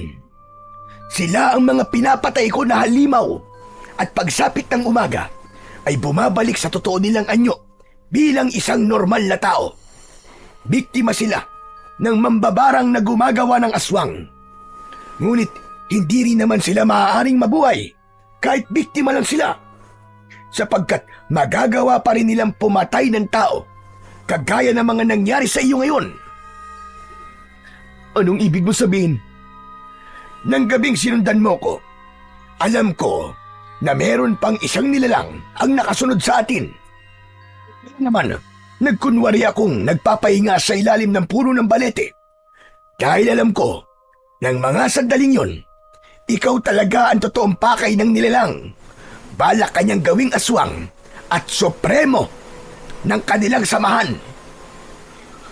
Teka, anong ibig mo sabihin? Merong iba na nakasunod sa akin? Teka, paano nangyari yun? Hindi ka ba gumagawa ng kwento? Ariston, totoo lahat ng sinasabi ko sa'yo. Marahil hindi mo pa rin naiintindihan na may mutyang nakatanim sa balikat mo. Nagtagumpay siya sa pangahawa sa'yo. Kaya lang, may ginawa siyang pagkakamali. Kinagat ka niya sa tapat ng baleting ito. Sabay turo ni Mang Ebreo sa puno na nasa tapat nila bago muling tumingin sa kanya. Anong kaugnayan ng balete sa mutya na nasa balikat ko? Hindi maaaring taniman ng mutya sa balikat ang isang tao kapag nasa tapat siya ng puno ng balete. Dahil ang enerhiya ng mga engkanto na nangangalaga sa puno ng balete ay sumanib sa mutyang nasa balikat mo. Kaya nagkaroon ka ng kakaibang kapangyarihan na tatalo sa mambabarang na aswang. Sa oras na mapalabas mo ang kapangyarihan ng mutya ng aswang, mapapatay mo ang pinuno ng mga aswang. Natigilan si Ariston. Hindi siya makapaniwalang naging biktima siya ng ganoong paraan ng aswang. Subalit may bahagi sa puso niya ang naguguluhan pa rin. Nalilito siya sa maraming bagay. Ngayong alam mo na ang totoong dahilan kung bakit ka tinaniman ng mutya ng aswang. Magpanggap ka na walang alam at mahuhuli mo kung sino ang totoong kalaban. Isuot mo lang ang kwintas na yan at bibigyan ka niya ng proteksyon. Hindi ko alam kung talagang maniniwala ba ako sa mga sinasabi mo. Pero mukhang nailigtas ako ng kwintas na to na ipinasuot mo sa akin. Wala akong gagawin na masama sa iyo, Ariston. Kaya't magtiwala ka sa akin. Walang mahalaga ngayon, kundi ang palakasin ng katawan mo. Dahil sa oras na lumantad ang kulay pulang buwan, gagawin na niya ang matagal niya nang pinapangarap, ang makagawa ng pinakamalakas na aswang na susunod sa kanyang mga utos. Sa ngayon, sumama ka muna sa akin para patunayan ko sa iyo na hindi ako ang kalaban dito. Hindi maipaliwanag ni Ariston sa kanyang sarili kung bakit bigla siyang naniwala sa lalaking palaboy. Lumapit ito sa kanya at inilahad ang kamay para alalayan siyang bumangon at tumayo. Naramdaman niya ang mainit na palad nito. Sa kanya napansin ang 2 pang kwintas na nakasabit sa leeg nito. Maya-maya pa ay nilapitan ng lalaki ang lumang sako na dala nito kanina at dinukot ang isang matalas na itak. Samantalang si Ariston naman ay pinulot ang itak na nabitiwan niya kanina. Kailangan na nating umalis dito. Ipapakita ko sa iyo kung ano totoong ginagawa ko. Malalaman mo rin na hindi totoong tao ang mga pinapatay ko. Anong klaseng mga aswang Mang Ebreo? Mga bangkilan. May kakayahan kayong magpalit ng anyo bilang isang normal na tao at kayang maging aswang sa pamamagitan ng pagtatanim ng mutya. Magtatanong pa sana si Ariston nang mapansin niyang nagbago ang ihip ng hangin. Maging si Mang Ebreo ay naging alerto sa paligid. Kaya naman, dahan-dahan nilang tinatak ang makitid na daan palabas ng gubat. Ngunit bago pa sila tuluyang makalabas, biglang may gumalaw sa madilim na bahagi ng kakahuyan. Lumitaw sa kanilang harapan ang dalawang nilalang. Nakilala ni Ariston sina Digo at Pedro. Hindi na tao, kundi mga aswang na bangkilan. Ang kanilang balat ay kulay abo, nanunuyo at puno ng sugat na may amoy ng nabubulok na laman. Namumula ang kanilang mga mata, tila apoy na nagliliyab sa dilim. Ang kanilang bibig ay bumubuka na parang mga asong nauulol. Nagpapakita ng mahahabang pangil na tumutulo pa ang laway. Ang kanilang mga kuko ay mahahaba at matutulis, kumikislap sa ilalim ng buwan na parabang mga patalim na handang pumatay. Kasunod nito ang pagsasalita ni Pedro. Ikaw pala may gawa nito sa amin, Mang Ebreo. Kung ganun, dalawa kayo. Sabay ko kayong papatayin. Biglang sumugod si Pedro sa kinaroroonan ni Mang Ebreo. Tumalon ito na parang hayop habang nakaumang ang matutulis nitong mga kuko. Naiwasan yun ni Mang Ebreo. Mula sa kamay nito ay mabilis nitong itinaas ang hawak na itak. Kasunod ng pagliwanag ng kwintas nito, nasilaw si Pedro at napaatras. Subalit nang makabawi ng lakas si Pedro, agad nitong tinalon si Mang Ebreo. Ngunit bago pa man lumapag ang pangil ni Pedro sa leeg ng lalaking palaboy, itinapat nito ang anting-anting sa dibdib ng halimaw.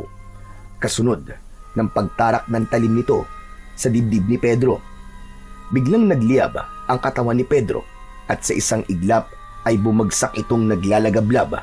Sumisigaw ito ng nakakakilabot na pag-angil hanggang sa tuluyang maging abo ang katawan nito.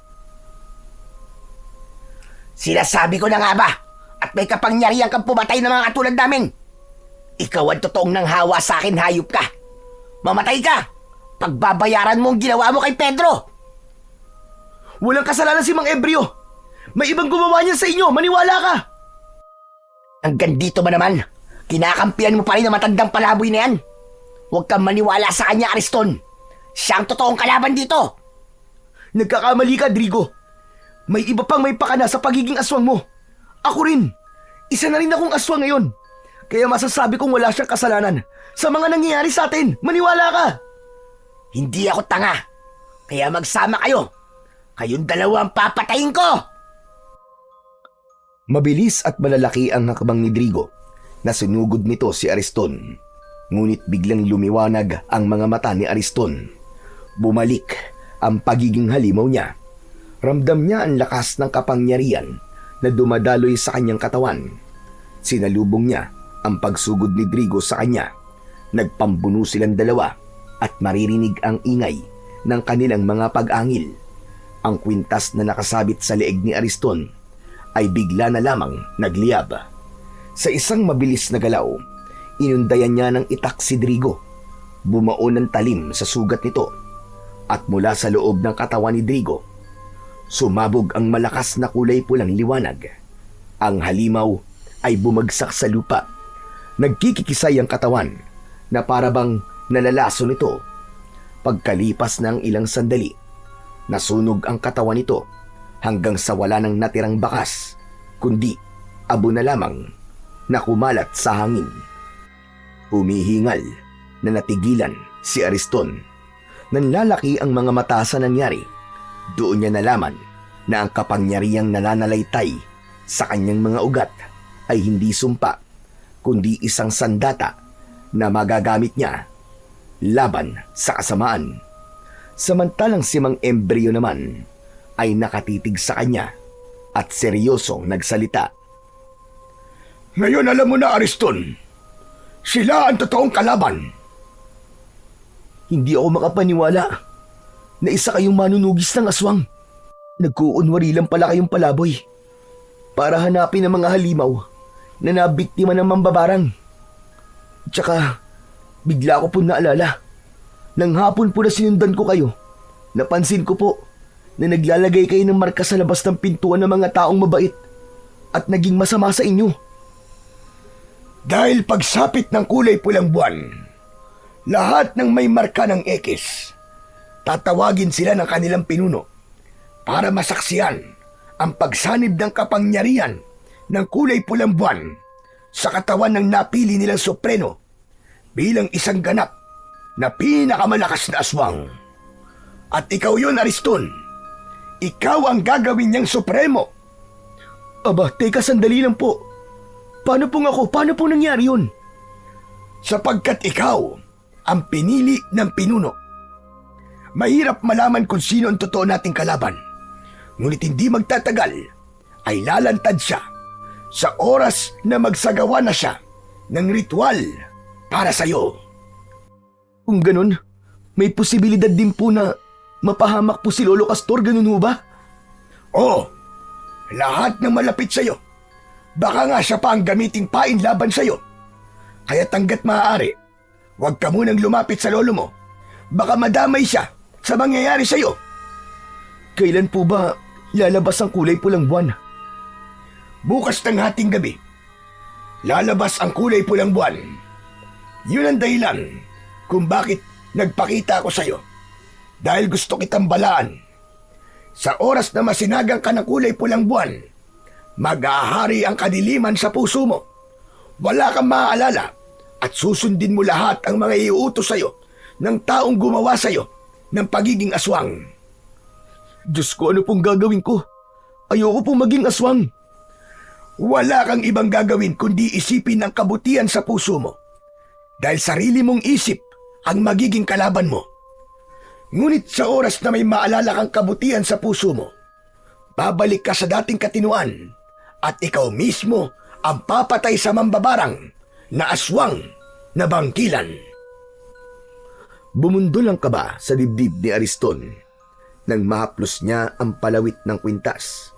Umaasa siya na malalampasan niya ang pagsubok na yon. Ang kailangan lamang niyang gawin ay labanan ang kasamaan. Buong isang gabi na naghanap ang dalawa ng mga aswang sa kagubatan. Lahat ng makasagupa nilang may hawa ng aswang ay pinapatay na nila upang mabawasan ang mga alagad ng mambabarang na aswang. Ang ilan na hindi nasunog ang katawan ay hinayaan nilang manatili sa kakawyan. Yun ang dahilan kung bakit iniisip ng mga tao na biktima ng aswang ang natatagpuan na patay sa kakawyan. At sa pagsikat ng araw, saka lamang sila matutunaw at masusunog. Nang matapos sila sa kanilang ginagawa, ay nagpasya ng umuwi sa bahay si Ariston. Itinago niya ang kwintas sa loob ng kanyang damit at nilinisan ang kanyang sarili bago siya pumasok sa loob ng kanilang bahay. Ngunit nagulat siya nang makita ang matanda na nakaupo sa harap ng lamesa. Naghahanda ito ng pagkain na madalas nitong ginagawa kapag sumasapit ang madaling araw. Anak naman ng tokwa, oo. Kaya panay ang tawag ko sa'yo sa loob ng kwarto mo hindi ka lumalabas. Saan ka ba nanggaling, ha? Nagpahangin lang po ako sa labas, Lolo Castor. Kalalabas ko lang naman po kanini. Sa bintana po ako dumaan dahil ayaw ko po kayong magising. Pagsisinungaling ni Ariston. Yun ang kauna-unahang pagkakataon na nagsinungaling siya sa matanda. Alam mo ba, Apo? Napapansin ko na madalas kang umaalis.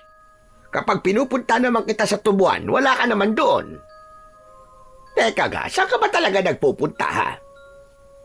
Ang totoo po ay sinusundan ko po si Mang Ebreo. Dahil sabi niyo po, isa po siyang aswang. Gumuhit ang pag-aalala sa mukha ng matanda at napalapit ito sa kanya. Hinawakan ni Lolo Castor ang kanyang kamay at hinila siyang paupo sa bangko, paharap sa lamesa. Apo naman, bakit ka gumagawa ng dahilan na ikakapahamak mo? Itigil mo na ito at huwag ka nang makikialam sa problema ng iba. Hala, sige na. Kumain ka na habang mainit pa ang kanin. Paborito mo ito. Sinangag at tapa na karne ng baka. Ito ang ibinayad sa akin ng mga magulang ni Pedro. Ewan ko ba, nahihirapan na akong pagalingin sila. Lolo Castor, maaari po bang wag na kayo manggamot? Nag-aalala po ako sa inyo. Paano kung malakas po ang kalaban at kayo naman po mapahamak? Pero ito lamang ang alam kong paraan para makatulong sa mga may sakit. Kita nyo na? Lolo naman, bakit pwede kayong tumulong samantalang ako? Hindi pwede. Dahil magkaiba tayo. Ako nang gagamot samantalang ikaw. Nakakagulo lang. Lolo naman seryoso po ako. Seryoso naman na sinasabi ko, hindi ba? Kaya huwag ka nang matigas ang ulo. Ikaw lang naman ang inaalala ko, kaya sige na. Tama na ang usapan natin na to tungkol sa pagtulong-tulong na yan. Ang mahalaga, kumain ka na. Para magkalaman naman ang katawan mo. Tignan mo nga ang payat-payat mo na. Tsaka hindi na tayo nagkakasabay kumain. Kaya naman, walang nagawa si Ariston kundi pagtuunan ng pansin ang nakahain na pagkain. Bigla siyang nakaramdam ng gutom at agad na nilantakan ang pagkain na ibinigay sa kanya ni Lolo Castor. Pagkalipas ng ilang sandali, naubos niya ang pagkain, ngunit bigla siyang naglaway. Nakaramdam ng hilo.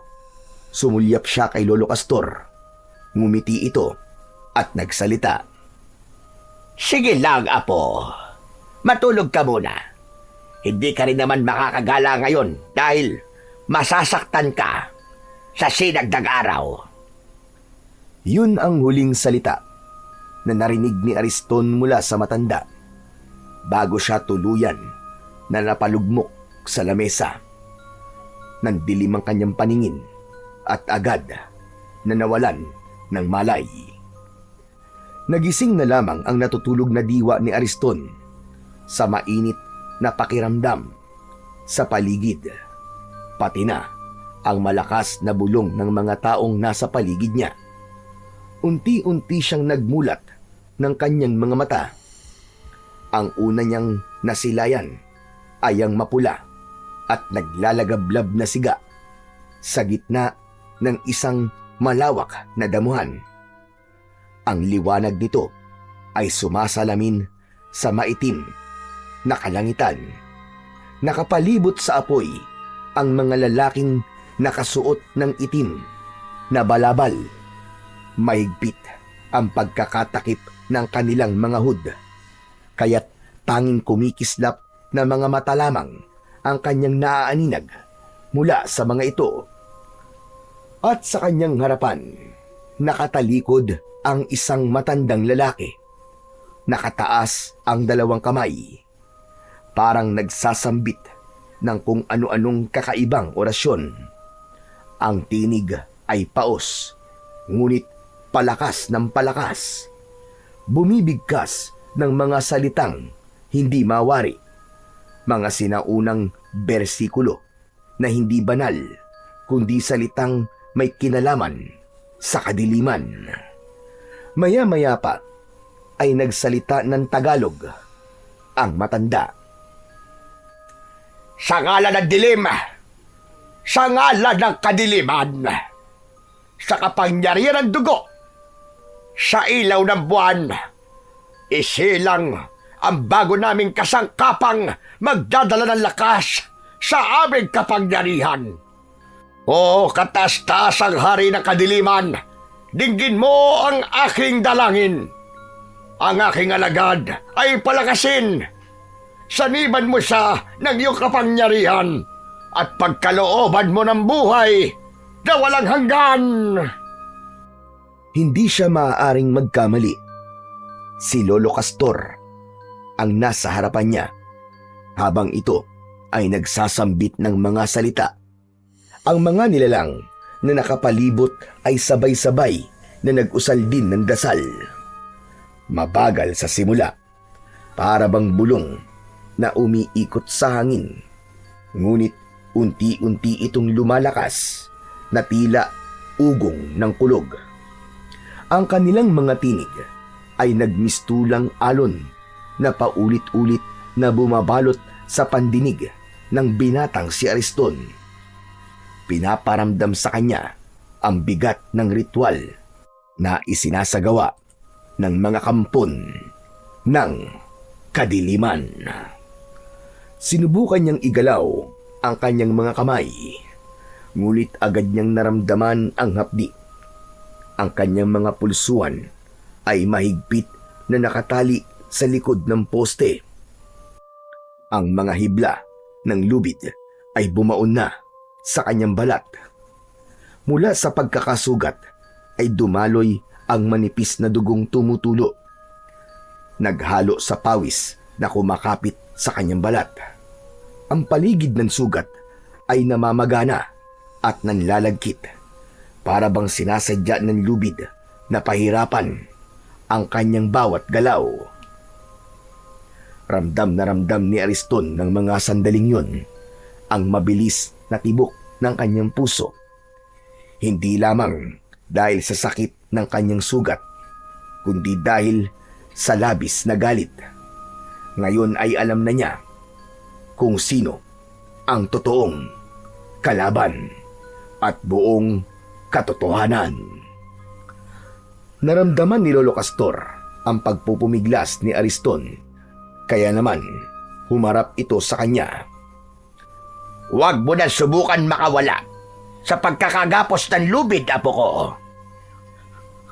Ano pong ibig sabihin nito, Lolo Castor? Anong ibig sabihin nito? Simple lang. Ikaw ang aking napiling alay upang gawing supremo. Ikaw ang magiging tapat kong alipin. Lolo, kung ano man pong binabalak niyo, huwag niyo na pong gawin. Huwag niyo pong ituloy. Baka nakakalimutan niyo po, apo niyo po ako. Sarili niyo akong dugo. Bakit niyo ako ginaganito, Lolo Castor? Umawa ng malakas si Lolo Castor at ibinaba ang dalawang kamay na nakataas pa sa ere. Saka lumapit ito sa kanya at hinawakan ang kanyang baba. Hindi kita totoong apo, Gunggong. Ha? Ano pong ibig niyo sabihin? Hindi tayo totoong magkadugo. Hindi kita apo. Tapos. Ginamit lamang kita para maisakatuparan ko ang lahat ng mga binabala ko. Hindi. Hindi totoo yan, Lolo Castor. Hindi totoo yan. Iyon ang buong katotohanan, Ariston. Hindi kita totoong apo. Hindi kita itinuring na apo kailanman. Hindi mo ba itatanong kung ano ang totoong nangyari sa mga magulang mo? Tila tumigil ang pag-ikot ng oras nang marinig ni Ariston ang mga sinabi ni Lolo Castor tungkol sa kanyang mga magulang. Parang may kutsilyong bumaon sa kanyang dibdib nang maalala ang kanyang mga magulang. Ariston! Naisip mo na ba kung ano ang ginawa ko sa kanila? Anong ginawa niyo sa kanila, Lolo Castor? Anong ginawa niyo sa kanila? Sagutin niyo ang tanong ko! Magsalita kayo!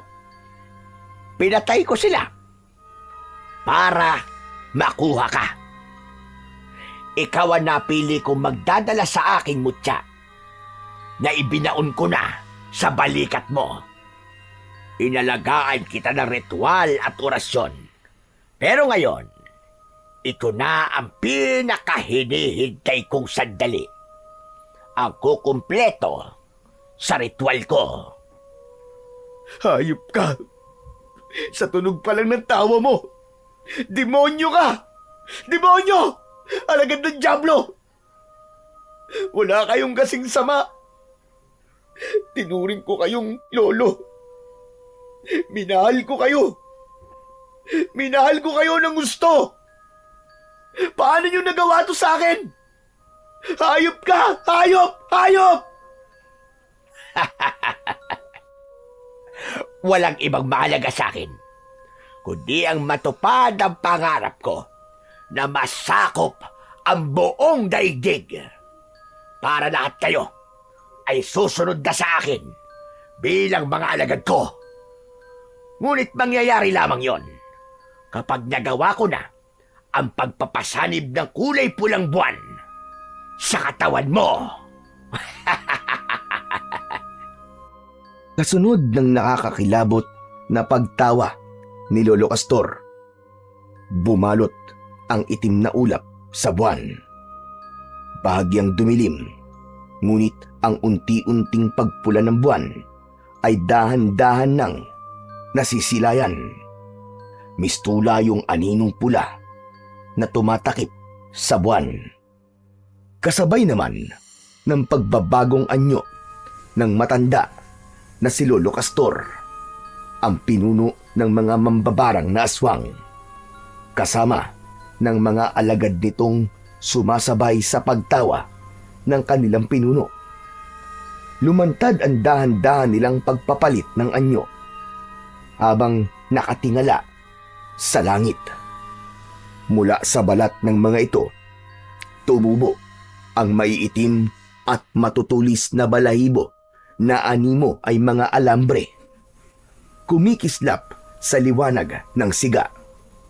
Ang mga daliri ay kumulubot at nagsihaba. Ang mga kuko nito ay naging matutulis na parang mga matatalas na kutsilyo. Kumikiskis sa isa't isa at naglalabas ng nakakangilong tunog. Ang mga muka ay nagdilim. Ang panga ay lumapad at humaba. At mula sa gilid ng kanilang bibig ay lumitaw ang malalagaring mga ngipin na tila gutom na hayop na handang managpang. Sabay ng ingay na isang ungol na nagmumula sa nakabuka nilang mga malalaking bibig. Unti-unting naging garalgal ang alulong na yon at nagmistulang malalalim na dagundong ng alingaw-ngaw ng mga halimaw. Ang mga lalaking nakapalibot sa siga ay sandaling tumigil, ngunit muling nag-usal ng mga dasal. Ang kanilang tinig ay naging mas mabilis at mas desperado.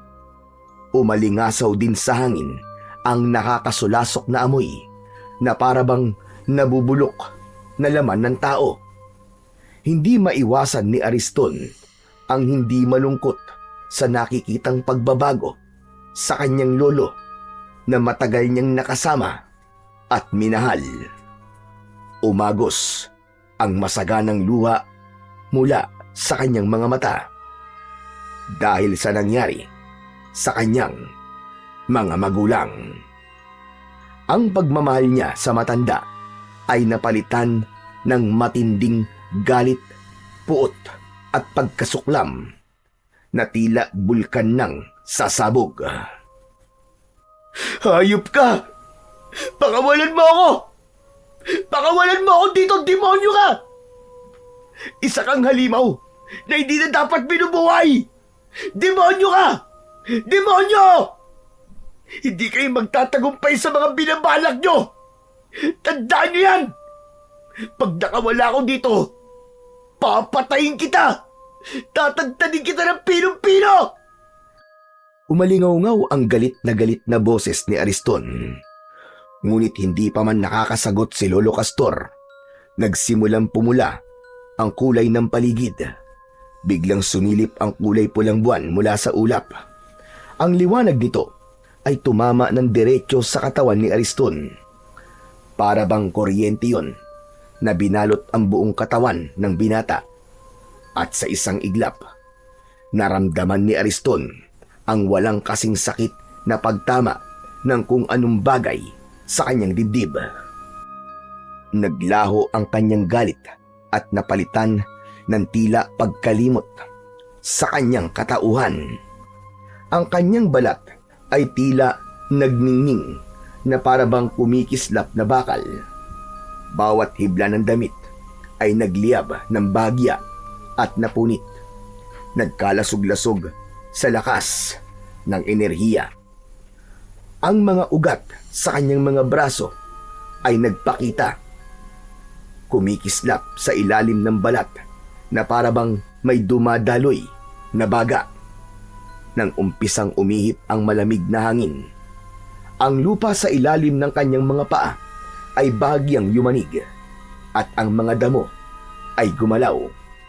Hinahatak ng hindi maipaliwanag na puwersa. Ang kanyang mga mata ay kumislap ng gaya ng nagbabagang baga. Sa malakas na daloy ng kapangyarihan, nagawa ni Ariston na sirain at wasakin ang lubid na gumagapos sa kanyang mga kamay. Wala siyang maalala tungkol sa kanyang sarili.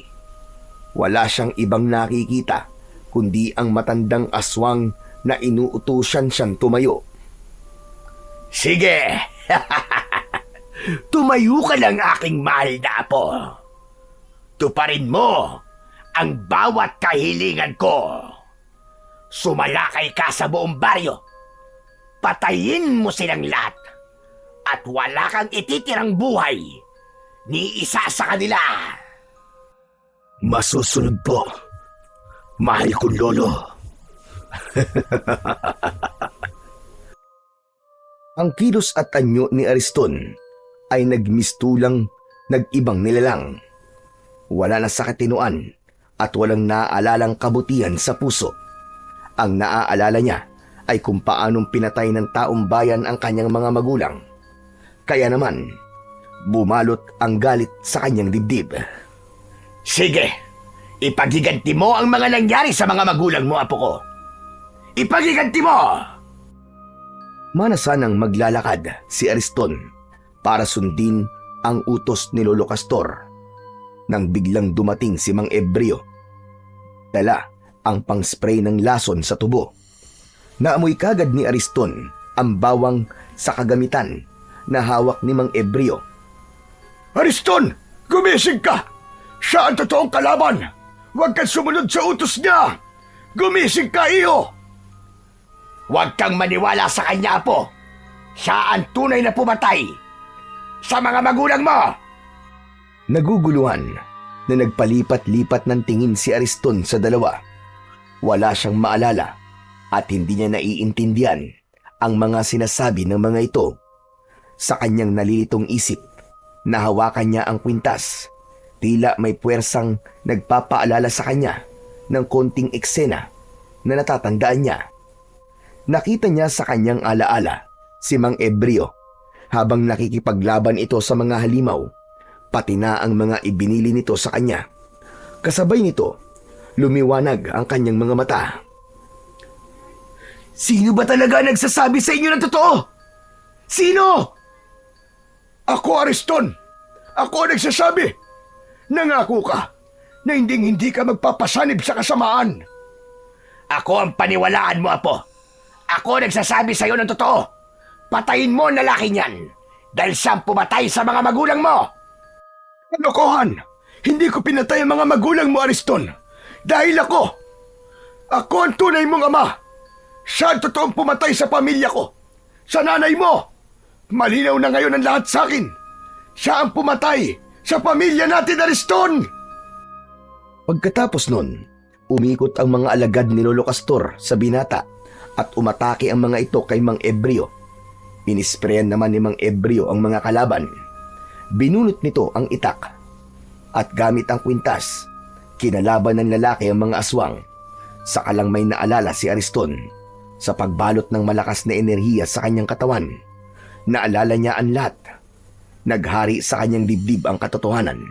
pati na ang mga sinabi ni Mang Ebreo na ito ang kanyang tunay na ama. Naalala ko ng lahat. Humanda kayo! Dahil ito na magiging katapusan nyo! Sa gitna ng kulay pulang liwanag, nagsimula ang matinding sagupaan. Nagharap sina Ariston at Lolo Castor at sa bawat galaw ay may napapatay na halimaw si Ariston. Sumugod si Lolo Castor, mabilis at mabangis, ngunit nang kumislap ang pulang liwanag sa katawan ni Ariston, nagbago ang lahat. Sa bawat galaw niya, nag-iiwan siya ng bakas ng liwanag na parabang naglalagablab na apoy. Nang salubungin niya ang pag-atake ni Lolo Castor, tinamaan niya ito sa dibdib ng kanyang kamao na may nagbabagang enerhiya. Umalingaw-ngaw ang malakas na dagundong ng pagyanig ng lupa. Anong nangyayari? Bakit kakaiba ka, Ariston? Dahil nagkamali ka ng pagtatanim ng mutya sa balikat ko. Nangyari yon sa tapat mismo ng balete. Kaya naman ang malakas na enerhiya ng mga nag-aalagang engkanto doon ay nahigop ng mutya. At yun mismong gagamitin kong pampatay sa'yo at sa mga halimaw na kagaya mo. Malakidlat ang suntok na tumama sa katawan ng pinuno ng mga bangkilan. Tumalsik ito. Ang balahibo ay nagliyab sa bawat atake sa kanya. Ngunit sa huling bugso ng laban, itinaas ni Ariston ang kanyang kamay at isang malakidlat na kulay pulang liwanag ang nabuo. Hugis pana na bumulusok papunta sa katawan ng kalaban. Tumarak yun sa katawan ni Lolo Castor at sa isang iglap bumagsak ito sa lupa at tuluyang nagliyab at naging abo. Bigla namang dumating ang mga aswang.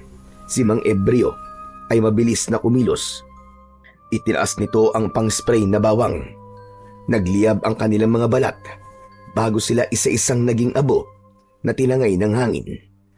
At dahil sa suot na kwintas ni Ariston, hindi siya tinablan ng amoy at katas ng bawang. Yun ang proteksyon na ibinigay sa kanya ng kanyang ama. Nakatayo lang si Ariston, hingal ngunit matatag. Ang kanyang katawan ay patuloy pang nagliliyab ng pulang liwanag. Tanda ng kapangyarihang bumabalot sa kanya. Anak, nalampasan mo ang pagsubok. Nakawala ka sa sanib ng kulay pulang buwan. Tay, totoo po ba talagang kayo ang ama ko? Oo anak, narinig ko sinabi ni Castor habang wala kang malay. Sinabi niya na siya nasa likod sa pagpatay sa mga batang 1 taong gulang ang edad at kinuha ka niya sa akin. Kalimutan na po natin yun, Tay.